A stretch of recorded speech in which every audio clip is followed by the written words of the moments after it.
So we were looking at the new covenant in the last few sessions. पिछले कुछ सत्रों में हम नई वाचा के बारे में देख रहे थे And we must remember और हमें याद करना चाहिए that the first people who heard about the new covenant सबसे पहले लोग जिन्होंने नई वाचा के बारे में सुना था were people who were under the old covenant. वे ऐसे लोग थे जो कि पुरानी वाचा के अधीन में थे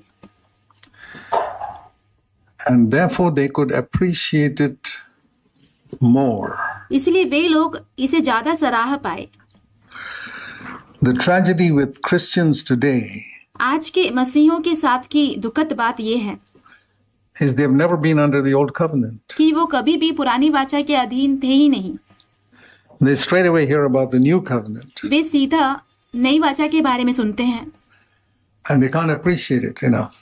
और इसे पर्याप्त रीति से सराह नहीं पाते हैं. And so they never really enter into the new covenant. इसलिए वास्तविक रूप से वो नई वाचा में प्रवेश नहीं कर पाते. I'll give you an example. मैं आपको एक उदाहरण देता हूँ. In the old covenant, it says, पुरानी वाचा में कहा गया है the fear of the Lord is the beginning of wisdom. परमेश्वर का भय मानना ही बुद्धि का आरंभ है. And they were taught to fear God. और उन्हें परमेश्वर का भय मानना सिखाया गया. And in the new covenant, और नई वाचा में the main word is the grace of God. मुख्य शब्द जो है वो है परमेश्वर का अनुग्रह. So if you hear about the grace of God तो आप जब परमेश्वर के अनुग्रह के बारे में सुनते हैं without having practiced the fear of God, परमेश्वर के भय का अपने जीवन में अभ्यास किए बिना ही उसे सुनते हैं you never come into it. आप कभी भी उसमें प्रवेश नहीं कर पाते. The fear of God made people so scared परमेश्वर के भय ने लोगों को इतना डरा दिया था. to do wrong things in the old covenant. A person who really feared God. एक व्यक्ति जिसने सच में परमेश्वर का भय माना था पुरानी वाचा में वो गलत काम करने से बहुत डरता था. But all those early disciples were people who had been brought up at home to fear God for 30 years. जितने भी पूर्व काल के शिष्य थे उन सभियों को अपने घरों में जो है 30 वर्षों तक परमेश्वर का भय मानना सिखाते हुए बड़ा किया गया था. And then they heard about the grace of God and they appreciated it. फिर उन्होंने परमेश्वर के अनुग्रह के बारे में सुना और वे उसे सराहने लगे. Whereas that's the reason why so many Christians today who straight away hear about the grace of God यही कारण है कि आज के जितने भी मसीही जो हैं जो सब सीधा ही परमेश्वर के अनुग्रह के बारे में जो सुनते हैं live such backslidden lives, never enter into a life of victory. वो ऐसा पीछे हटा हुआ जीवन जीते हैं कि वो कभी भी जय के जीवन में प्रवेश नहीं कर पाते हैं. So when Jesus came, he said that we must go into all the world and make disciples. जब प्रभु यीशु आए तो उन्होंने कहा कि हमें पूरे जगत में जाके शिष्य बनाने हैं. So when we think of the new covenant, जब हम नई वाचा के बारे में सोचते हैं we cannot think of it apart from discipleship. If तो हम उसे शिष्यत्व को छोड़ के उसके बारे में नहीं सोच सकते. a person wants to enter into the new covenant, he must first be a disciple. तो कोई व्यक्ति अगर नई वाचा में प्रवेश करना चाहता हो तो उसे पहला एक शिष्य बनना होगा. Because that's what Jesus said. We must go into every part of the world and make disciples. And that's another thing Christians have not obeyed. और यही प्रभु यीशु मसीह ने कहा कि हमें पूरे जगत में जाके शिष्य बनाने हैं. और एक दूसरी एक बात है जो कि मसीही जो है जिसका पालन नहीं करते हैं. They've told people about how to go to heaven. वो लोग कहते हैं कैसे स्वर्ग जाएं. Most gospel preaching अधिकतर जो सुसमाचार के जो प्रचार हैं is how to escape hell, वो ऐसा है कि कैसे नरक से बचे, how to go to heaven. कैसे स्वर्ग जाएं. Anywhere. I mean, you go to the internet or you go any public gospel meeting. आप कहीं भी जाइए, इंटरनेट पे जाइए या तो फिर कोई भी सुसमाचार प्रचार होने वाली सभाओं में जाइए. It's not about discipleship. It's about वहाँ पे शिष्यत्व के बारे में नहीं होता. how to go to heaven and how to escape hell. वहाँ पे स्वर्ग कैसे जाएं और नरक से कैसे बचे इसके बारे में होता है. And many of us have heard that type of gospel. It's the earliest gospel we heard. हमें से अनेक लोगों ने ऐसे ही एक सुसमाचार सुना है जो कि पहले का सुसमाचार जो हमने सुना है. And we have not sufficiently heard about discipleship, and then you can never enter into the new covenant. यदि हमने शिष्यत्व के बारे में पर्याप्त रीति से सुना नहीं है तो हम कभी भी नई वाचा में प्रवेश नहीं कर सकते। So, I want to say something about what Jesus said about discipleship. तो मैं कुछ ऐसी बातें कहने वाला हूँ जो कि प्रभु यीशु मसीह ने शिष्यत्व के बारे में कहा था।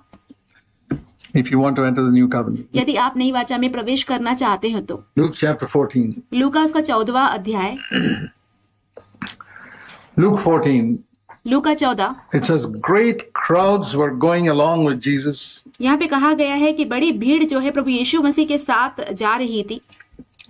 And he turned and said to them तो उसने पीछे फिर कर उनसे कहा, some of the strongest words on how to be a disciple. एक शिष्य बनने के बारे में कुछ शक्तिशाली वचन उन्होंने कहा।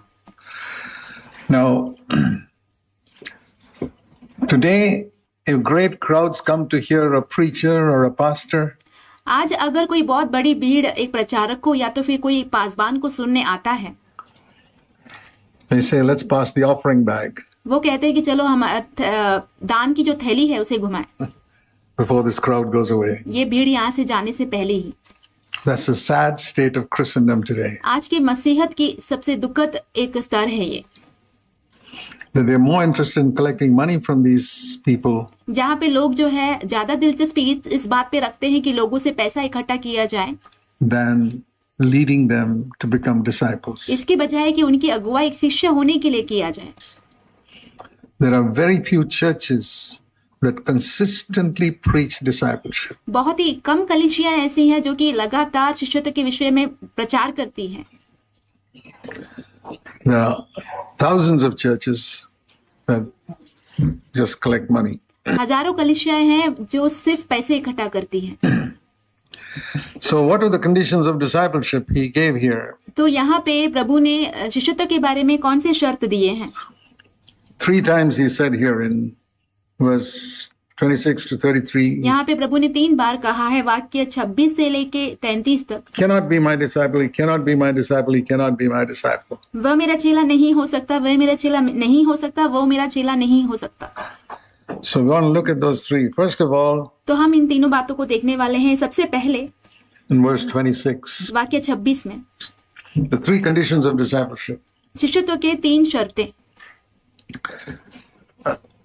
He said, if you come to me, verse वो कहते हैं यदि तुम मेरे पास आते हो, Luke 14:26, लूका 14 उसका 26वां वचन, and you do not hate your father, और तुम अपने पिता से नफरत नहीं करते, and you not hate your mother, अपनी माता से नफरत नहीं करते, you don't hate your wife, तुम अपने पत्नी से नफरत नहीं करते हो, you don't hate your children, तुम अपने बच्चों से नफरत नहीं करते हो, you don't hate your brothers and sisters, तुम अपने भाइयों बहनों से नफरत नहीं करते हो, you just cannot be my disciple. तो तुम मेरे चेले हो ही नहीं सकते। Now, all of you brothers and sisters, you've been Christians for a long time. आप जितने भी भाई बहन हैं, आप बहुत वर्षों से ही मसीही रहे हो। Can you tell me the last time you heard anybody preach that to you? क्या आप ये बता सकते हैं कि पिछली बार आपने किसी को ये आपको प्रचार करते हुए सुना था On that verse? इस वचन के ऊपर? Even though that is the number 1 condition of discipleship. हालांकि ये शिष्यत्व का सबसे पहला शर्त है। And Jesus said, go into all the world and make disciples. प्रभु यीशु ने कहा कि पूरे जगत में जाके शिष्य बनाओ। So what were the preachers you heard in past years telling you? तो जितने भी प्रचारकों को आपने पूर्व वर्षों में सुना है, तो उन्होंने आप उन्हें क्या कहते हुए आपने सुना है? And they never taught you this verse? क्या उन्होंने कभी भी इस वचन से आपको सिखाया नहीं है? They never labored to emphasize this verse? क्या उन्होंने कभी ये प्रयत्न नहीं किया कि इस वचन पर जोर दिया जाए? Well, I want to do it today. तो आज मैं ये करना चाहता हूँ।